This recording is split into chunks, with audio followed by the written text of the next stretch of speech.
Sup fellow Istarians, and welcome back in my dragon lair. So finally, this is the last part of the 3-part tutorial of Istaria Chronicles of the Gifted. Today's main topic is going to be about crafting, but I'll finish the tutorial island Skullcar together with you, because Skullcar is a tutorial island, of course, why not finish it? It's a let's play after all, so we'll do that together. Anyway, last time we left off at Geminoth, but before we get started, I want to tell you something about crafting itself. Crafting is a big part of Istaria, and you won't get around doing some levels in it, because if you want to become an adult, then you will have to get your craft up to level, I think, 35. Something around that. After you're done with that, you don't really need it anymore. If you need new equipment or other stuff, you can ask other players to do it for you. How to craft plays a big part in the world of Istaria.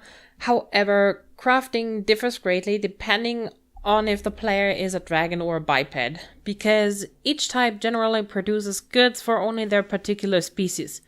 For example, dragons can make dragon scale packs, which is like a backpack for dragons, and bipeds can make armor and weapons for biped usage. So, yeah, dragons do only have 3 crafting schools altogether. That's why they're so good for starting off, because they're not too complex. The multi-classing system of Istaria is quite big, because bipeds do have, I think, 19 craft schools, and each craft school optimizes another skill. Let's say if you optimize the miner school to 100, you're perfectly fine with mining. But you're still really bad in working with metal itself. If you want to be good with working in metal, then you'll have to do the blacksmith school and so on. But dragons unite all of this in one school, the dragon craft school. If you level that to 100, you're pretty good on every basic skill you need. So yeah, let's go ahead and wake Cardia up, because now it's time and get our first quest from Geminoth. Tutorial 5. Geminoth is teaching you how to make your first dragon claw. Well done, little one, let us get started. The first thing I have you to craft will be a dragon claw.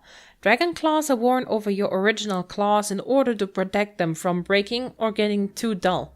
They are used to protect us while we hit as hard as we desire to take down our enemies, and happen to be very important for young dragons who want to make a difference in the world. So, listen carefully.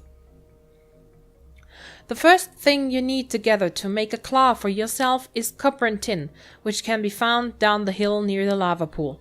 I want you to gather 50 units of copper and tin and then return to me. And make a haste. I'm much too busy to go down there and make sure you didn't break off one of your claws on accident. If you need guidance for more directions, go bother Mullimer. He should have the time to help you. Though we won't need directions because I already know where the copper and tin is. So, let's head back over the bridge and get to the copper and tin field.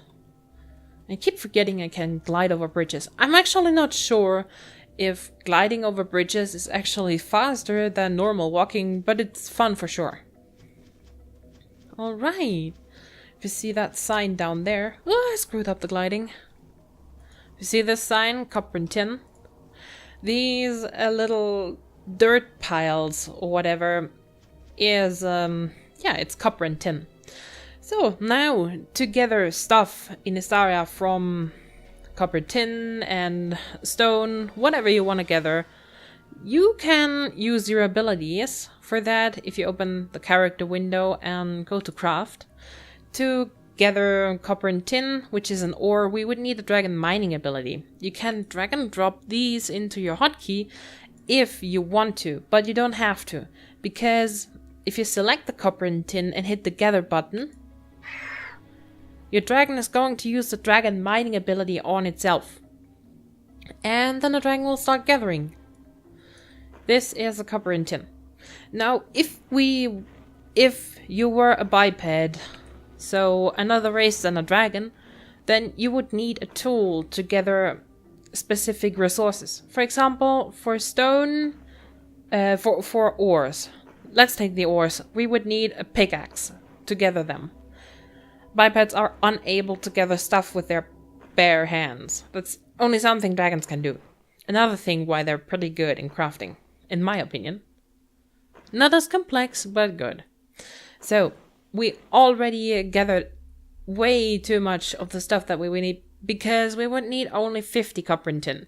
But if you start gathering something, my suggestion is to always fill your inventory because of the experience you can get from it. But if you gather too much, if you can read down here, your speed is reduced by 15% due to overburdening. If you get too slow because you're overburdened to the point where you can't move at all, you can right click on the item and split stack of copper and tin, or hit this little button, separate selected items. Then we can like split up 6, for example, and throw these into the trash can. Destroy them. Now we shouldn't be overburdened anymore and can go on our way with 100% speed. By the way, don't worry, I made some more hotkey bars. You actually don't need that much if you don't want them, but since I'm a crafter by heart, I tend to have really much hotkeys open for the formulae and stuff. Now we finished the quest and gathered 50, and now we gotta talk to Geminoth again. Excellent! Now that you have gathered the copper and tin, you can move on to the next step. Here, this is a formula used to make metal bars. It's only the beginner metal bar, but for now that's all you need or will understand for now. Go to the proper machine, in this case the smelter, and open up your knowledge book so you can follow the directions carefully. Craft 10 batches of bronze bars and then return to me. The smelter is to my right. Right-click the formula in your inventory and click Scribe. You can find the formula in your knowledge window with K, where you will write or double-click it and select Create Bronze Bar. Make sure to click the / looking box near Tools in order to equip a proper tool, or in your case, the ability. If you lose the formula, speak with Geminoth again to get another one. So Geminoth just gave us our first crafting formula, which is the beginner metal bar formula. To scribe it into your knowledge, you just have to right click it and then select Scribe Beginner Metal Bar, and then here you can hit the scribe button. Now it disappeared from our inventory and went into our knowledge book. You can open your knowledge via the launch button, here in knowledge, or if you hit the K key, and in here is your knowledge. The knowledge window contains a record of all the spells, formulae and techniques your character has learned. Your keyboard shortcut for the knowledge window is K. Each type of knowledge has its own tab, but all 3 tabs function very similarly. Whenever you scribe an item, it disappears from your inventory and appears in this list under the appropriate tab. Any list can be sorted on any column by clicking the column heading. These. Spells and formulae can be made into hotkeys by dragging the icon from the list to an empty button in the hotkey window, just like this. Drag and drop the beginner metal bar into a hotkey, because, yeah, in the future I'm going to use it pretty often, and so I don't have to open the knowledge each time. Techniques are not used by themselves. They're applied during the item creation process. For this reason, techniques cannot be hotkeyed. That's something we're going to learn later. You do not have to hotkey all your spells and formulae. You can activate them by double-clicking their icons in this window. Also, every formula you know will be listed in the product section window when you click the create in the action window, blah blah blah. If you want to know about the knowledge window, just hit the learn about window button. I'm just going to explain it pretty quick. Yeah, here are your spells, the formulae, and the techniques that you all learned. On the left side you have some filters. If you're searching for something, for example, beginner metal bar is a resource, just hit the resource button. Later, if you have more forms scribed than just this one, of course you will get more in the future. For now, Artist Geminoth is giving you the forms for free, but later on you will need money to gather some more. Yeah, that's why you should spare some of your money and stop wasting it for now, because later on you can also earn the title of a master crafter, just like Geminov. Yeah, master forms are pretty expensive and you want to save that money for yourself later on. For now we only are in the beginner section, then they're not really expensive, so don't worry for now. Here you can create your own filters, just for example favorites, those you like to use the most. If you check too much boxes, you can uncheck them all here. If you search for something specific, for example the metal bars, if you have too many forms, someday in the future just type down what you're searching and hit the search button and you'll find it up here. Now with this little button here you can show the products that are inside a form, all of them. But later on, if you have so much form scribed like Pryzm, you don't want to have this box checked because, yeah, it's already too much to know and scroll through everything, so I always keep this unchecked. In the beginner metal bar form there are 3 bars, the bronze bar, the iron bar and the silver bar. So yeah, if you want to create something, just click on it and click create. Then you can select the product inside the form, we need the bronze bars, and hit the create button. Now this little beauty here is a craft window that you're going to be using really often during crafting. The current item that we're creating is a bronze bar. With this little slash looking box, you can select a new formula if you selected the wrong form. The formula is a beginner metal bar. If you hit this little button here, the slash looking button, in this case, you'll only be able to select a new item, product from inside this formula. Now, the tool is something dragons don't need, but we have the abilities instead. If you remember the dragon mining ability, for this case it's the smelting ability. If we were a biped, we would need smelting tongues equipped. If you hit this little button here now, your dragon will be using the needed ability for this specific item, which is the dragon smelting ability. Now, the machine is the smelter that we need in this case. If you remember, Geminov said that the smelter is on the right side of her. So, in this case, this little beauty here, the Luna's smelter.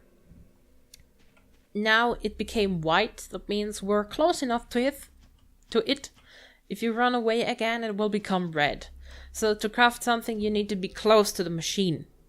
With this little slider, you can adjust the batch.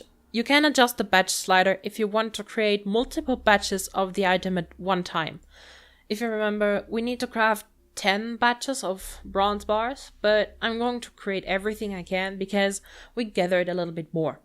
With this button, you can hit the max with the slider. And yeah, it's a useful button. I'm using it basically all the time. Now, the success rate. Higher success rate and lower success rate. You can lower the success rate, which basically means that we're going to need less copper and tin to make 1 bar.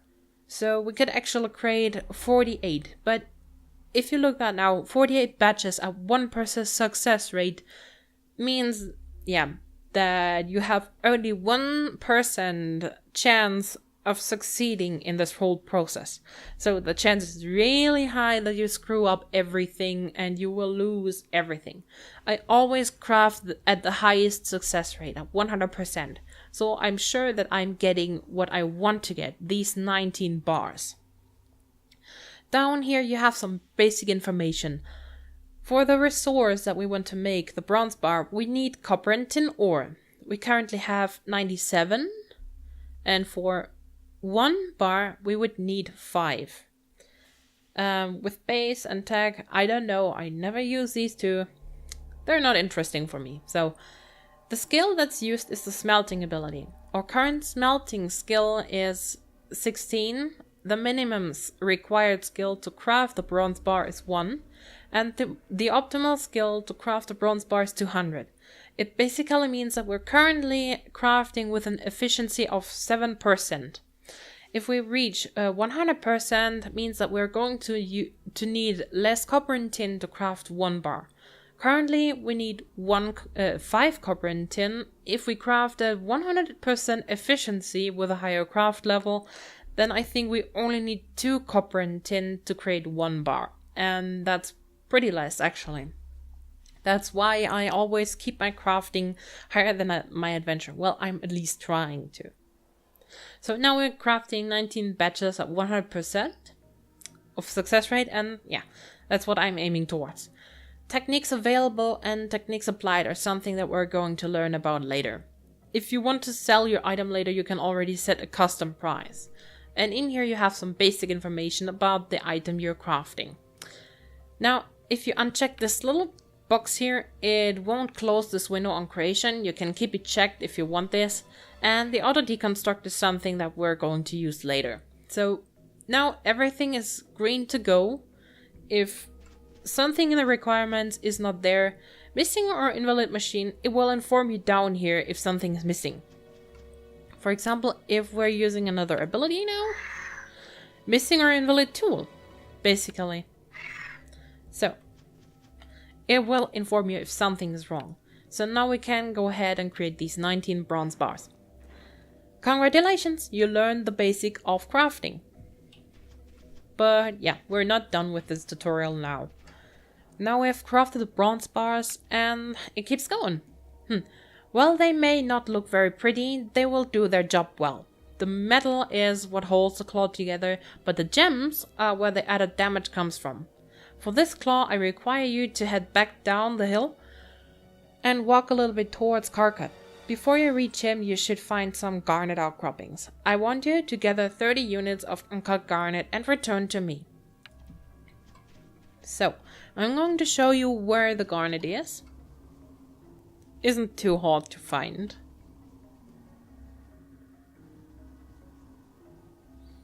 I don't know if I already mentioned this, but I'm really hyped for flight.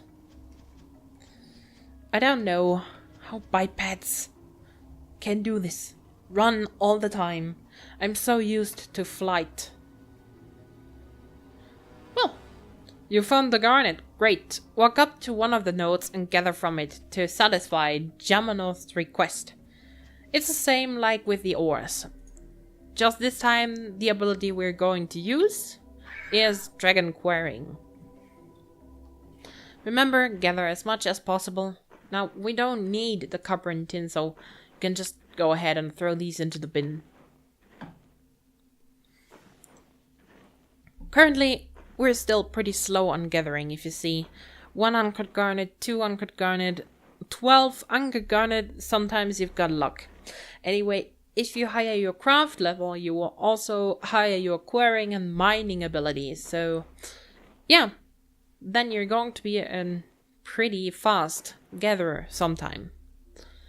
With the bipeds again, they have different school for gathering. Miner, gatherer, and so on. Multi-classing system, pretty interesting. Dragons are just the easy way. So now we're full. Actually not too slow. I'm just gonna keep running. Instead of deleting something, because I'm not too slow yet. 7%.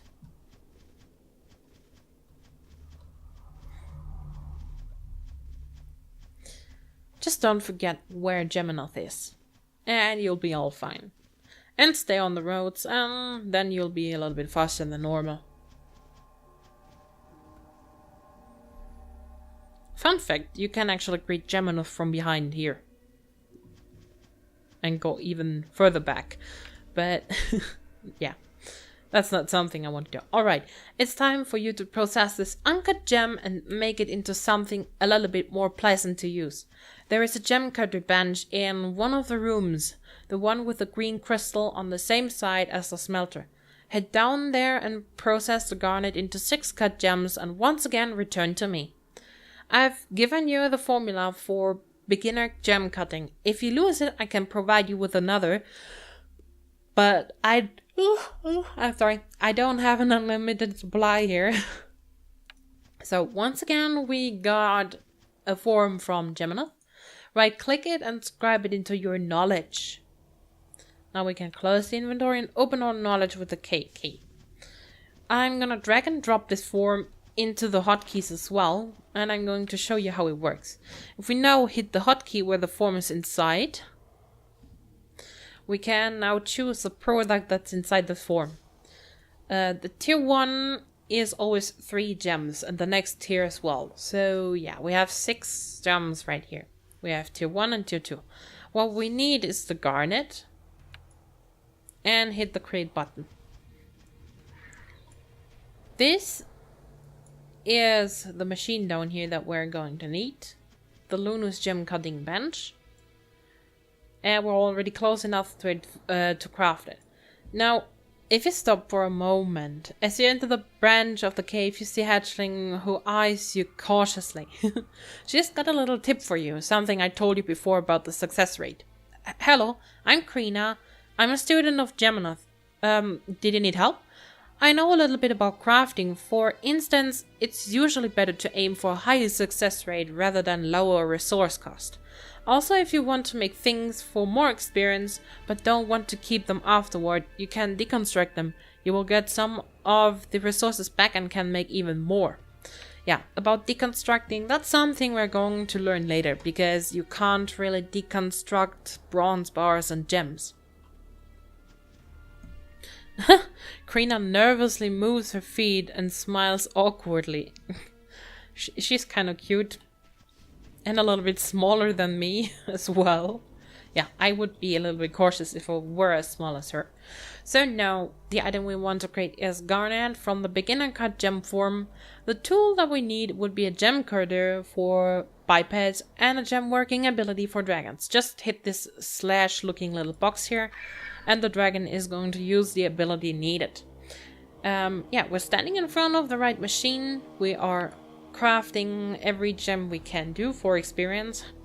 The success rate is 100% as intended, and yeah, everything is green to go. Just hit the create button and we leveled up. Now, if you level up during a crafting process, you need to know it's only going to craft the gems to that point where you level up. That means you're still having some uncut gems in your inventory. And since I want to craft every single garnet I'm capable of, I'll have to create more. That's the negative thing about leveling up in your craft level. Now we crafted the gems and turn back to Geminoth. Oh, I can see improvement in your work already. Someday, if you keep practicing, I'm sure you will become a Grandmaster Crafter, which is the highest title one can receive in this field. Now that you have the bars and the gems, you can finally craft the claw. Now be sure to pay careful attention to the shape of it, as my mother always said, badly shaped claw can lead to badly shaped paw. Go to the dragon scale forge here in my lair, to my left, but if you ever find yourself in a situation without a scale forge, a biped's anvil will work just as well. Now, if you're not capable of finding a machine or NPC, you can just open your map. Oh man, let's make this a little bit smaller. Wait until it's loaded. And now on here you see some white strange forms and the question mark from Geminoth. Now this is the Dragon Scale Forge right on her other side, but if you are not able to find it, you can just hit this little search for something on the map by name button. Doesn't matter if it's an NPC or a machine. Let's, for example, search the forge. And the map is going to jump to the point where the forge is. And there's also a little black circle around it. You're not able to see right now because the machine is bigger. But that black circle is going to stay there unless you're searching for something else. Now, this is the scale forge. Geminoth has given us the claw, the form for the claw. Just right click it and scribe it again. Open your knowledge. And on here, the Skullcard Dragon Claw. You can double click it or hit the create button, doesn't matter. And create this little thing.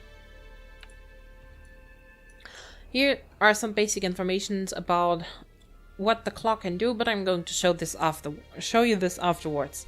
Now we need the Dragon Scalecraft tool or ability. We can create 2 claws because we gathered enough resources for that, and just hit the create button. Everything's green to go. Now, since we have 1 claw too much, we can right click it and add it to our horde, since we only need 1. So, there are some basic informations about the Skullclaw Dragon Claw. In addition to your normal abilities as a dragon of doing damage with your bare claws, this Skullclaw Dragon Claw is going to add damage of 2 to 4 with damage per second 0.97.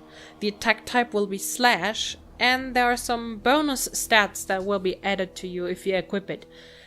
Plus 3 primal, which is good to make your spells more damage, or add more damage to your spells, because primal is a magic that dragons are using.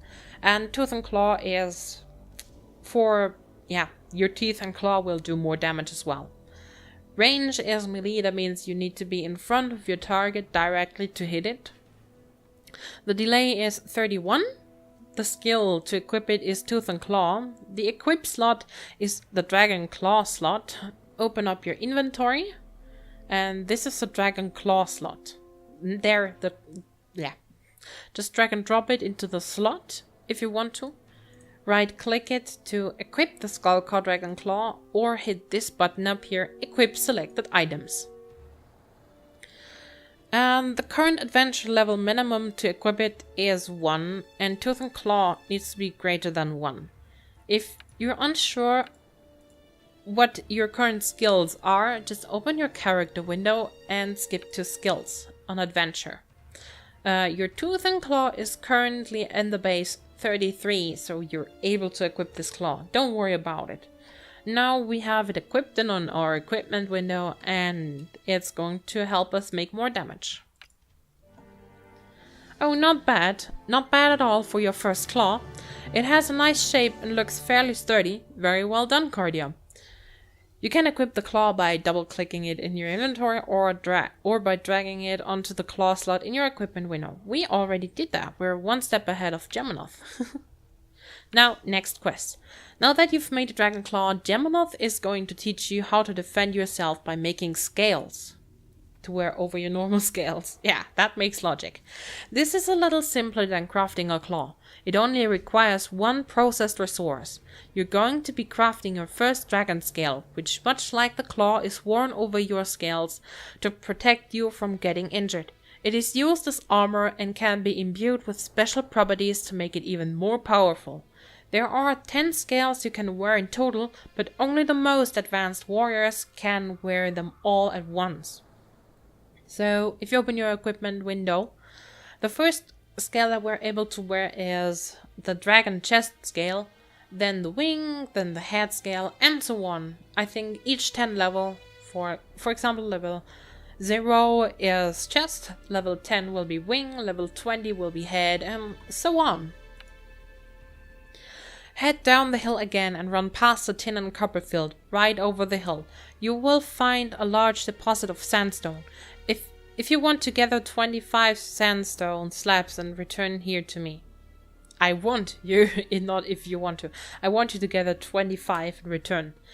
And try not to fall into the ocean on your way out. Yeah, that's a pretty good tip actually. You see the ocean down there? If you fall down, you probably have no way to get up again. And no matter if gifted or not, you're not going to survive falling into the water. Because if you hit the water, first you're getting slower. Second, your breath bar is going to be emptied. And if it is empty, then your health will get lower. So yeah, Istarians can't swim. Keep that in mind. I already died a couple of times because I managed to get too deep into the water. Dragons, adults and ancients can fly through the water, but their breath bar is also going to be emptied. Now, these are sandstone exposures. Just hit the gather button once again and dragon quarrying is going to be used. I'm gonna fill up my inventory once more.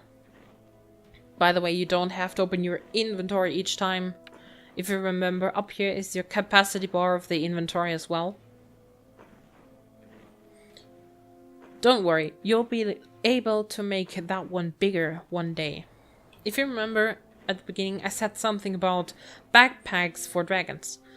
This is your starting dragon scale pack, and this one determines how big your inventory is. There is also going to be a quest later which you can enlarge this whole thing as well with some quests. It's called Dimensional Pocket. That will be a thing for later. Now if your inventory is full, just head back. I'm already 21% slower. Greetings, random dragon that is crossing my way.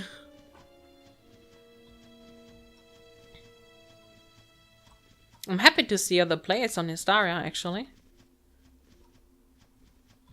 Some days there are none at all, and that's pretty sad, because the game may be old, but its history and lore and the whole adventure that you're going through is pretty amazing. And some people are missing out a lot of stuff.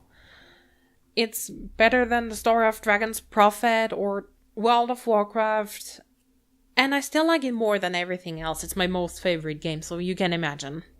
Just quit Geminoth if you're done. Okay, next you need to process that raw material into bricks. Here's the formula. The stone cutter is in the room next to the scale forge to my left. Make 5 bricks and please don't cut yourself on the machine. So, to her left. Now, let's use the search button. We are searching the stone cutter. It's enough if you're entering stone and hit the OK. So it's in this chamber over here. Now you see that black circle. And this is yourself, Cardia. By the way, this little picture of yourself changes depending on the layout that you're choosing. I do have Sapphire, if you remember, so I'm blue. I should be black. Now, this is the stone cutter. Now we're going to scribe the form. Scribe it. Open your knowledge. I'm gonna drag and drop this into here as well, because I'm using stone pretty often. Now we want to craft sandstone bricks.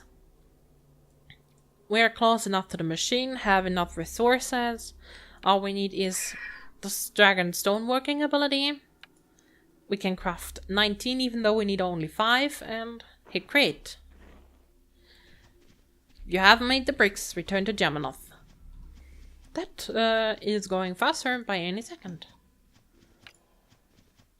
Beautiful. Now, here's the formula for the scale you're going to make.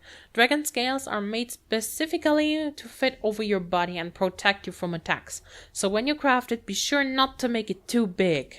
So, we're gonna scribe it. And craft one. Conveniently, we're standing right next to the machine that we need, the Dragon Scale Forge. And all we have to do is use our ability. We could craft 3. I'm going to make 3 for experience. Now, we only need 2, so we only need 1, so we can add the other 2 to the hoard. Now here's some basic information again. If you equip it, you're getting an additional skill of +5 armor, plus 3 strength, plus 3 power, and the equip slot is the chest scale. So we're going ahead and equip this.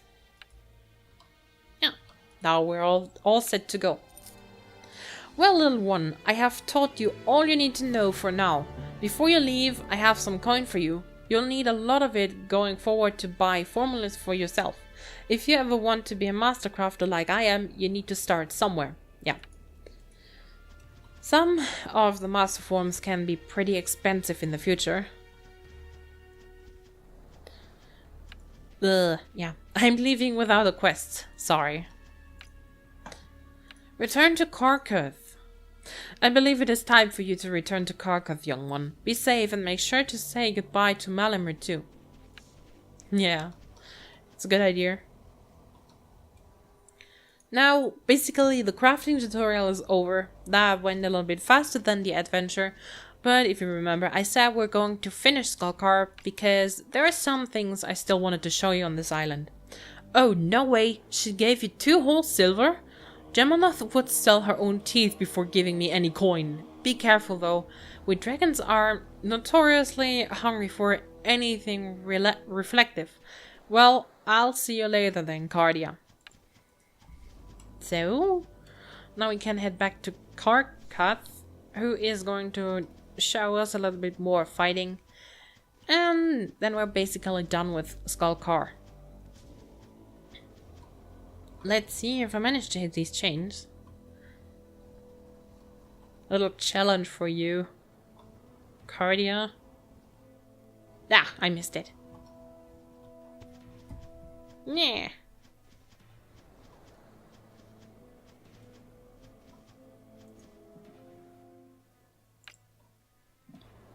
Karkath says, welcome back. Did everything go well? Are you prepared for battle?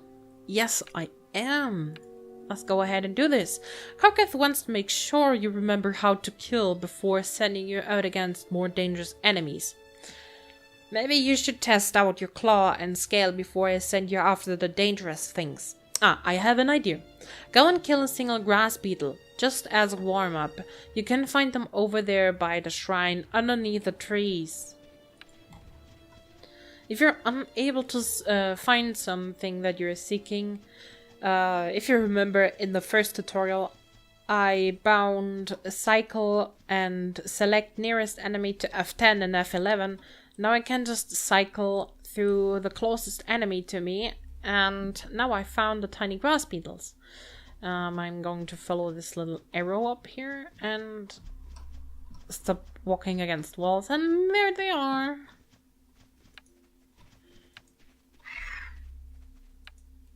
Level 3. Yeah, okay. Well, that was easy. Return to Karkath. Sprint, sprint, sprint. Ugh, I hate walking. Did I mention that? Yeah, I think I did. Ugh. That wasn't hard at all, now was it? Are you ready to face a more dangerous foe? Yes, I am. Spider killing! Karkath has a new target for you. Baby spiders. Poor spiders. The next thing I require from you involves spiders. A lot of spiders. You don't have to kill every spider you come across, if you don't want to. But feel free, if you feel the need to destroy a few extras, I'm not going to stop you. Come back after you killed at least 5 spiders. But be wary, they have been known to poison those who are not careful. Just kidding. These spiders do not have do have venom in their fangs, but it's so weak we can't even feel it. Later on, however, there are far more deadly spiders out there whose bites need trading with antidotes or spells, so be wary. For now, just make sure to use your new abilities. Silver Strike is very useful for dealing a great amount of damage at the expense of your horde. The spiders are near the beetles towards the back of the island. You can't miss it. Hello, random hatchling, once again. Now we gotta find the spiders. I know where they are. And look, we're close to leveling up already. They should be back here somewhere. No, these spiders aren't necessarily really dangerous, because they're still not teaming up on you. But some of them are level 5 even. I'm going to aim for those that are level 4 around here. Now if you remember, strategy. First bite them to make them bleed, and then go for the killing hit. Now all I have to do is wait for them to bleed out. Perfect! I gained the Tail Whip 1 ability. And we should go to our training points once more, because I keep forgetting these. Hit the OK to make myself stronger. Loot this one. Now there's a new ability available. on adventure, it's a tail whip. That's a pretty interesting attack because it does have an area around you. Knocks the wind out of an enemy, stunning them for a brief period. So basically, the effect stun is applied when you hit the enemy. It prevents any actions and limits the speed to 0. That's really useful sometimes, because if you use some strategy, for example, let's say you get hurt a lot, and then you can hit your target so they can't move and run away, or you heal yourself, whatever you prefer. But you need to be careful, because if you read there, area 8, that means you hit the targets in an area around you, 8 meters around you in a circle, let's say that. I'm going to show it to you. I should maybe drag and drop it into my abilities. If you have 2 or 3 enemies close to you, then when you're using this ability, you're going to hit them all. Now this spider doesn't want to get hit. As you see, I by accident hit 3 of the spiders. Well, accident, I wanted to show you how this works. And now they're all 3 pissed on me. And this can become really dangerous if those enemies are stronger than you, and then you have to deal with them all at the same time. These spiders aren't aggressive, but some animals are, and they will go attack on you as soon as you get close to them. So yeah, sometimes it doesn't matter. Sometimes you want to use a tail whip to get all of them stunned and heal yourself or run away, but sometimes you don't want to. Now at the moment they're not really much stronger than me, so I can still deal with them. Now you have successfully killed 5 spiders. Return to Carcass when you're ready. But there's something over here I wanted to show you before we do that. Since the update of Skullcar, some new NPCs have been added and they're really cute. They're even talking with each other if you scroll up in your chat a little bit. These 2 hatchlings and their mother, you can talk to them and hear what they got to say. For example, Decimus? I don't know how to spell her name. She's going to ask you to search for her hatchling, I think. And this one should be down on the beach. She's actually got a quest for you if you open your map and scroll out a bit. As soon as it's loaded, there's an exclamation mark down here, and this little hatchling has a quest for you. An interesting quest. You startled me. Are you a new gifted? Welcome to Skullcar. Don't tell mother I'm here, please. I know she gets worried about me wandering off. She swears I'll get myself killed, but Dravaron keeps picking on me, so I like to hang out at this beach instead. You need to know these hatchlings and their mother are not gifted. And since death is only an annoyance for me, it's not really for them. So this mother likes to keep her hatchlings here as long as she can. I would do the same thing. A hatchling hiding from the mother needs you to clear out the creepy crawlers on the beach she rests on. Then, well, while you're here, can you help me with something? You see, I like this beach because it's safe, and also away from my annoying brothers. The issue is, it's also covered in beetles. Not that I'm scared of beetles. I can squish them under one of my paws. Yeah, she won't do that. Anyway, would you mind killing these beetles for me? If I do it, I'm scared Mother might hear me and make me come back to her. If you do it though, well, it'll just look like you're training like gifted do. What do you say? Yeah, we're going to kill these beetles pretty quick. Small loricatus beetle. So this little hatchling doesn't have to endure these anymore. They're too small to click at them. Ugh, we're still not having really much abilities. That'll change later, don't worry. Number 2. I think we only have to kill 5. Yep, 5. That's not really much. Kill it with fire, but fire is not available yet. Number 3.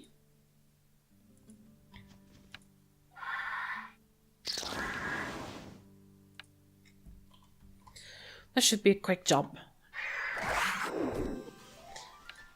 And the last one over here.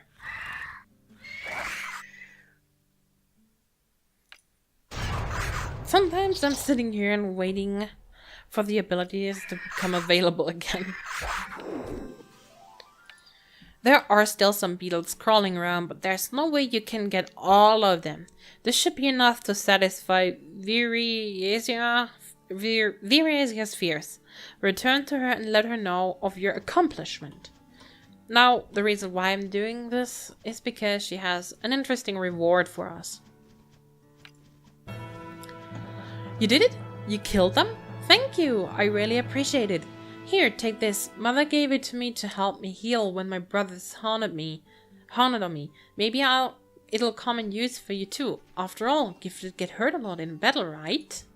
So, she gave a spell to us. It's called Training Breeze. Our first spell. Gives off a restorative breeze in an area around the caster. So, self-only area. This is important for us.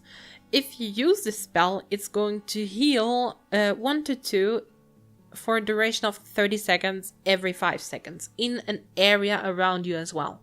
That means people that are standing in an area of 4 meters around you will get healed by it as well. Now, to use it, right-click it, ascribe it into your knowledge. Open your knowledge window. Now, the scribed spells are abilities that you can drag and drop into your hotkey window as well. Now, Training Breeze is our first spell. We can cast it only on ourselves, sadly. But, as you know, it has an area of effect. For 30 seconds, every 5 seconds, the people close to us will get healed as well. That's good to know. Now that we're done with this quest, I suggest to return to Karkath. The hatchlings are even fighting with each other, just for play. I like these tiny details, which they added into this update of Skullcar. New players might not recognize it, but I think there were less trees and less grass. Spitfire did act a little bit more strange. This gate wasn't here before. And there were not so much chains and details. And I just like Skullcar how it is now. 5 spiders down, 4 billion to go. Ha! You did good, little one. The Mother Rook. Karkath is concerned with the amount of grulets popping up around Skullcar. He has sent you to kill the mother of them, the Skullcar sow. I'm concerned about the grulet population. There seems to be a very large amount of grulets on this island, but where is the sow? Usually a mother rook lingers by its young and can be very dangerous if someone is walking around and caught off guard. I want you to go and deal with the mother before somebody gets hurt. Maybe Spitfire has seen the sow. You should go ask her. Okay, let's go back to Spitfire. The sow is the first named mob that we're going to face. So named mobs are usually stronger among the normal ones. They still look like the normal ones, but yeah, they're stronger and have more health and all that stuff. You're looking for the sow? Since I've been positioned down here near the grulets, I actually have seen her walking around. She has a grulet following her and is much larger than these little ones here. She tends to walk around nearby the lake to the south. Just be careful. A group defending its young can be troublesome for even a dragon. If you want to, I can show you there. Now, I'm just going to follow my compass up here to the south. And I know where you can find the sow as well. So, through these bushes. Don't get stuck in here. And down there is the sow. She still looks like a normal grulet, but yeah, she does have a little bit more health and the higher rating and all that stuff. Shouldn't be too much of a problem, though. No, there she's dead already. Now we're going to return to Karkath and tell him of our victory. And he will be very surprised. No, seriously, dragons are stronger than bipeds from beginning on.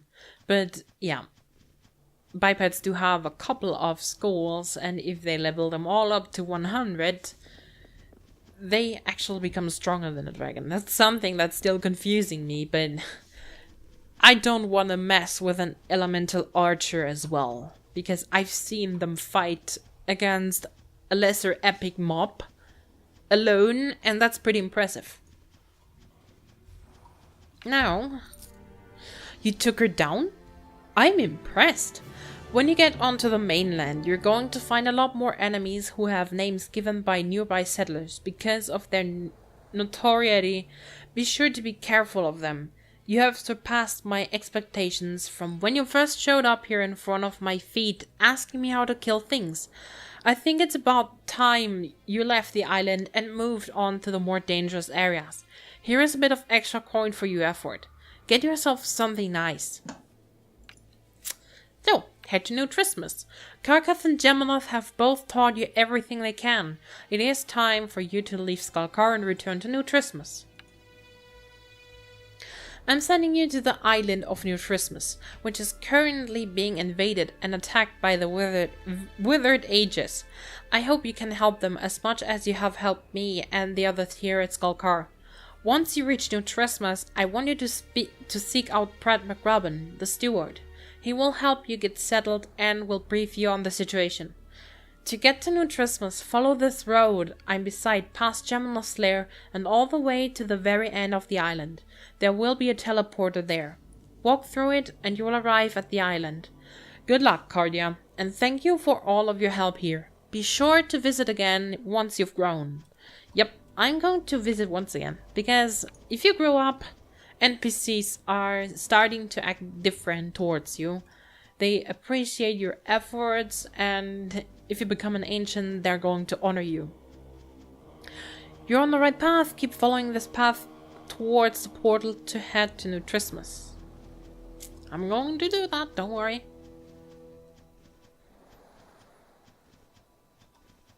Past the copper and tin. They even added a tree here, but it looks pretty burnt. It's a volcanic area after all. Keep running over this hill. I'm on it. It's like they added this for really dumb players. You can't really get lost. There's only one main street on Skalkar. Now, you see someone sitting down there. If you know her, it's Pryzm herself. Pryzm is supposed to be Cardia's mother, and my main character, actually. The world is a wide and wondrous place, and there is much to explore. Many new faces to see and meet, and lots of things to do and learn. On our travels, you will be asked to go places or seek out people in distant lands and cities. You can use travel gates, such as this one, to reach those destinations. However, not all travel gates allow you to go to every location. In fact, some are quite restricted. This one in front of you, for example, only goes to the island of New Christmas, where you can continue your training. Other gates that you will discover later will let you go to many other towns. Some locations will require you to attune to the gate, usually by traveling there on foot or by completing a quest before you will be able to travel there via gate. Destinations that require you to attune first will show up in the destination list as unavailable. One other piece of advice before you go. The world is wide and dangerous. As you travel further east, it gets increasingly dangerous. So be careful where you travel to, especially if you leave the towns and start wandering. Don't fret though, because New Christmas is a relatively safe island. Close. So, while Cardia and her mother are having a chit-chat here about whatever is lying ahead, I'm going to explain you one last thing. On New Christmas, there are probably, or there will be, more players that are yeah, playing this MMO, and you want to learn how to interact with them. Sure, you can always chat to them in the main chat, but yeah, that's only to hear for locals. If they're too far away, they won't be able to hear it. Or you can chat with them in the marketplace. That's where everybody is usually hanging about. Sometimes, though, you will find people that you like and you want to be friends with them. There is a friend list in Istaria, but you're not being taught how to do this. Mostly just players are just telling you how to do this. I'm gonna teach you how to make a friends list.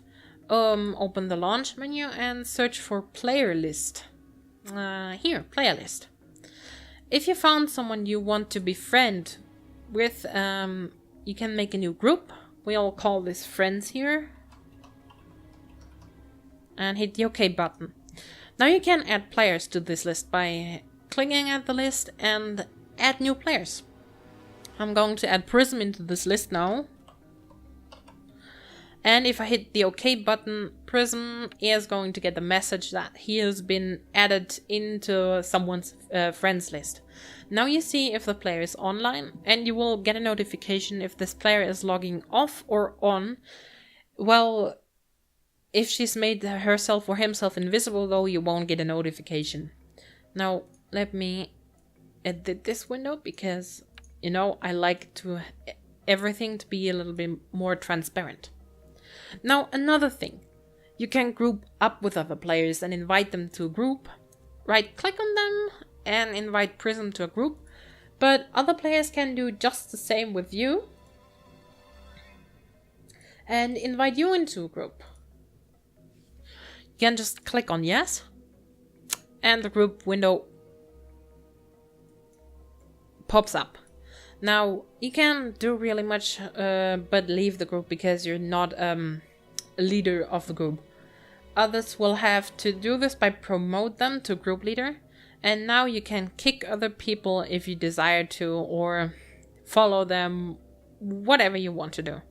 Assist the selected group member if they're getting attacked and you're close enough to them.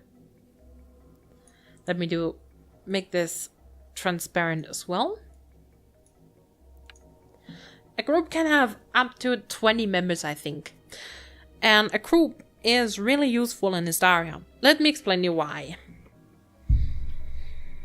For example, if you decided to do your quest together with someone, and you can either team up on a specific mobs and take down mobs that are much larger and stronger than you, that's useful to get forward faster than normal, because if you want to fight everything on your own, you usually have to be a couple of levels higher than the mobs, because sometimes the mobs team up on you and then you're screwed.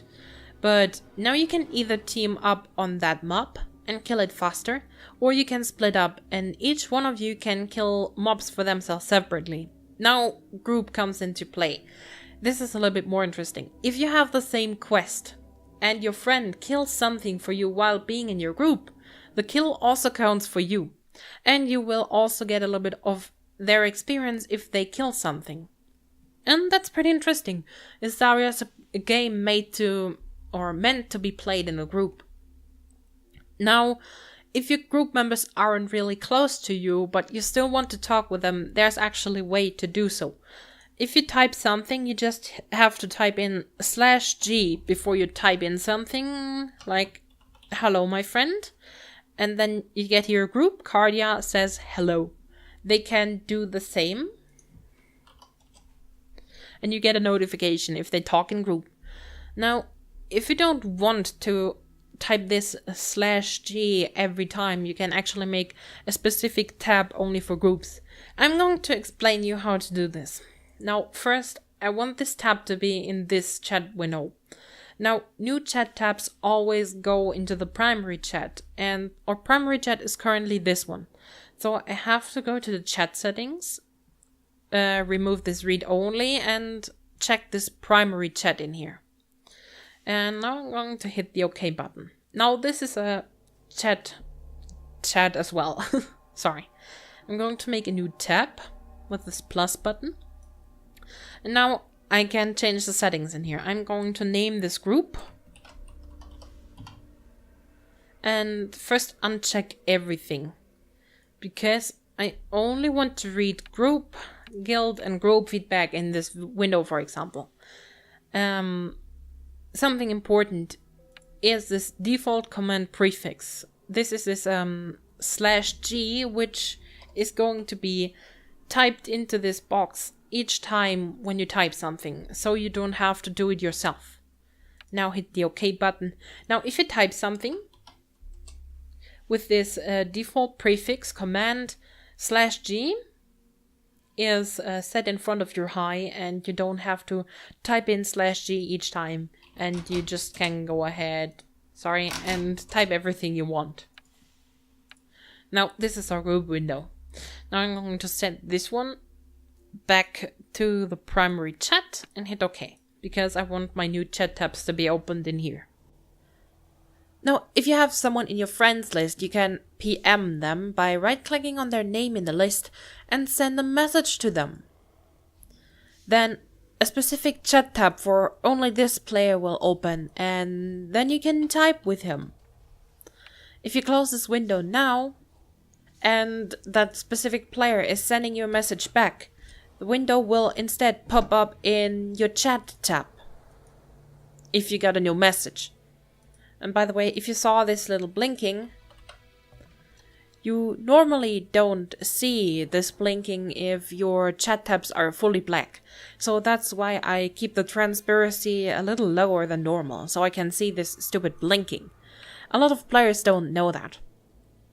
Now, you can go ahead and follow your group members if you want to. This will happen automatically. You can trade or ignore them or kick them from the group on this way also. Now, if you just want to invite them to a chat, invite to chat, which will be an open chat that's going to be opened down here in a new chat tab. If they accept, they will join. Come on, Pryzm, accept. You can then promote them to a leader so they can also invite new players through their names or whatever. And yeah, this is an open chat for you and your friends, so just that you know this. Now let's close these two chat tabs again. Yeah. Now I basically taught you everything you have to know about this group stuff and everything. Just, yeah, get yourself a friend that you can play Istaria with. If you're interested, just go ahead and contact me, because I still don't have someone to play Istaria with. Nobody is interested so far. I would love to have someone to play with, because maybe on hard places I will double log with my main character Pryzm and will help myself basically, and that's not really something I want to aim towards to. Well, it's time to go and teleport to New Christmas. I bet Cardia and her mother are done talking now. This is so funny, looking at my second screen, or Cardia is running past me. Well, if you're searching for a specific destination, just type the name of it in here, but for now this is only available for New Christmas. Region tutorial, destination New Christmas. Currently the cost is completely free in the beginning, but later on teleporting somewhere else will cost some money. Currently we're pretty low on silver, so it's free still. You don't have to worry about that for now. If you see some adventurers giggling, acting bizarrely and running around in circles, don't worry. This is just temporary crafting insanity. Brought on by far too much resource hauling. Sin of Sands. I actually met Sin of Sands a long time ago on my very first dragon character. Morok was her name, I think. Yeah, Morok. She's actually still existing in another account. Oh yeah, I missed these times. I think Sin of Sands is still playing. Maybe I can submit my own little text down here one day. Not sure though how to do this. Sorry for the long loading time. I'm entering New Christmas for the first time, which should cause as well some lags, and I'm gonna say sorry for that. but looks like pretty lag free for now. So, our task is to greet Pryzm up in the city of New Christmas. Follow the path to the end of the island of Skullcard to find the portal. We did that. Once there, head up towards the town and speak to Steward Pryzm. And you already see the changes that they did here on New Christmas. There wasn't even a little pond down here. Ooh, sorry, the legs were coming closer to the city. And there's going to be created a cage for every single NPC. And that's causing some leg spikes. Oh, there, Battlemaster of Variatus. Oh, they're dragon trainees, that's cute. I haven't seen this before, though. This is all new. But they don't talk really much with you. They're not interested in you, only in the training. A Variatus has been changed as well. Oh, he looks displeased with what? Okay, I'm going. I don't want to be trained by him. If he's biting his hatchlings, I'm out of here. I'm out. Whoops! New leg spikes for the creation of new cages for every single item. Now, welcome to New Christmas, the town with the most beautiful music around. Currently, not really looking like much, because the last update about New Christmas was City Under Siege, where the withered ages fell into town and destroyed everything. Meanwhile, with the new update, New Christmas has been rebuilt up here and looks way better. But this doesn't change the fact that everybody was still sad about how it was looking like. Now, this Carrion is going to be our next dragon trainer. But I want to still finish the quest with you together. So, if you're looking for Pryzm, he's right in front of your nose, in front of you. But if you're searching him, remember the search button. Now, since there are some more NPCs around here, I can actually explain the map a little bit closer. Yellow dots mean other players. If these dots are green, that means it's a group member. If you're searching for a group member on the map, you can use this button down here, Find Next Group Member. Pryzm should still be on Skullcar. Yeah, down here.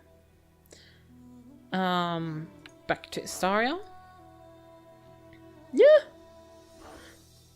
Move around a little bit so the map focuses back on you. Then, load map. Green points just mean normal NPCs. Red points are trainers usually. SETI Scout Trainer. Then there are those with a question. Okay.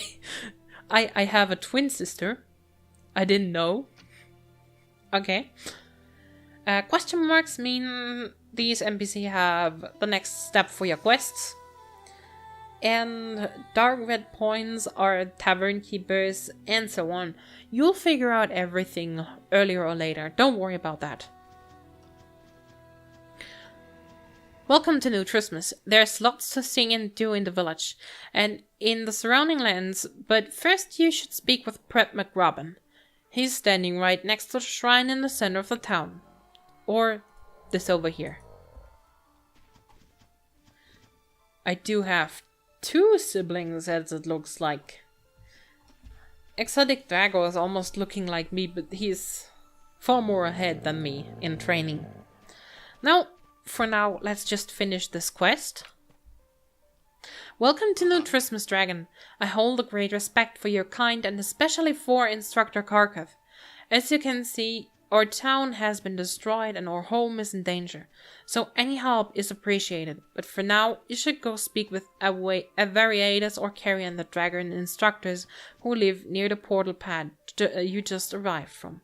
Well, meanwhile, Carrion is standing in here and Variatus is still close to the portal pad. Now, that's something for the next episode. I hope you enjoyed it. I'm going to search a little sleeping place for Cardia. Maybe here to the warriors at the campfire. And lay down and sleep a little bit. I hope you enjoyed the tutorial. I hope you learned something from me. I hope I don't push too much information into your brain at once. But now you know the basics, and with these basics you basically can go on and solo whole Istaria. You have the knowledge to do so, and yeah, as I told you, it's way more fun together with your friends, but if you want to, you could solo the whole thing. I hope you will join me on the Let's Play of this game, especially since this is a dragon. You will be interested into dragon flight, because I'm not going to show you how it looks like with Pryzm. But I promised you to tell how big her horde is. 1 second. My dragon's horde size is... oh god, this number is too big for me to read. 64,481,852. I've been working on Pryzm a lot. So, having said that, till next time. I fall underneath our thumb. Let freedom vibrate now.